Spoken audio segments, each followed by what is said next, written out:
In our planned expenditure model, we've been assuming that planned investment is fixed. And what I want to do in this video is think about how real interest rates drive planned investment. Or another, think about the function investment as a function of real interest rates, planned investment as a function of real interest rates. And when I'm talking about real interest rates, I'm really just talking about nominal interest rates factoring out or discounting what's going on with inflation. And there's other videos where we go into more depth on that. And another way to think about it, if there were no inflation, real and nominal interest rates would be the same thing. And I want to tackle it with a very tangible example. So let's say in this upcoming year, there's a bunch of potential planned projects. So let's call this projects. So these are really potential investments. So you have projects, and then you have some level of expected return. So each of the people who are thinking about these projects, they all have their spreadsheets out, and they've taken in risk and probabilities and all of the rest, and they've come up with their expected return numbers. And let's say project A has an expected return of 20%, B 18%, C 16%, I'll do a couple more, D 10%, E is 5%, and then F is, let's say F is 2%. And let's say initially, let's say in one state of affairs, interest rates are relatively high. So let's say R1 is equal to 19% interest rates. So if we have 19% real interest rates, and these are the real expected returns, which of these projects will actually be invested in? Which of the ones will people actually do? Well, if someone has the cash, they say, well, I could either lend my money out for 19%, or I could do this project and get 20%. So if they have the cash, they would definitely do this. And if they don't have the cash, they could say, well, I could borrow money for 19%, and I can invest it at 20%. I'll make money off of that. So project A will definitely be done. Now, what about project B?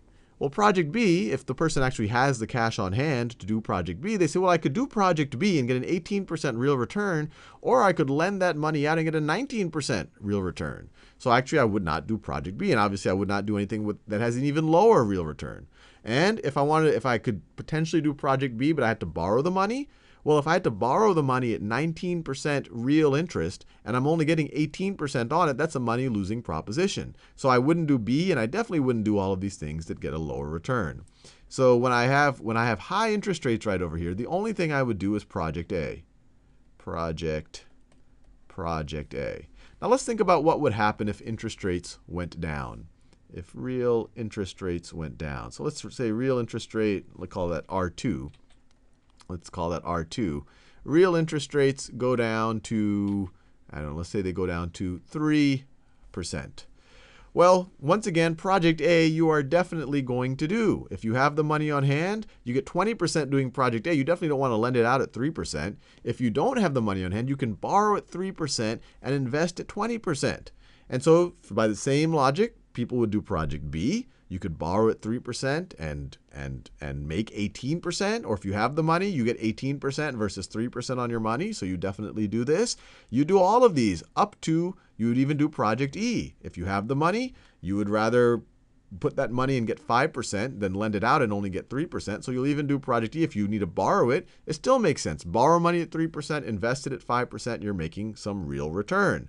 The only one that you would not do is project F right over here, because here you aren't actually covering your cost of borrowing. If you had to borrow at 3% and invest at 2%, doesn't make sense. If you have the money, you would rather lend your money out at 3% than do project F, so you're definitely not going to do F in this scenario. And actually, you obviously do it in neither scenario.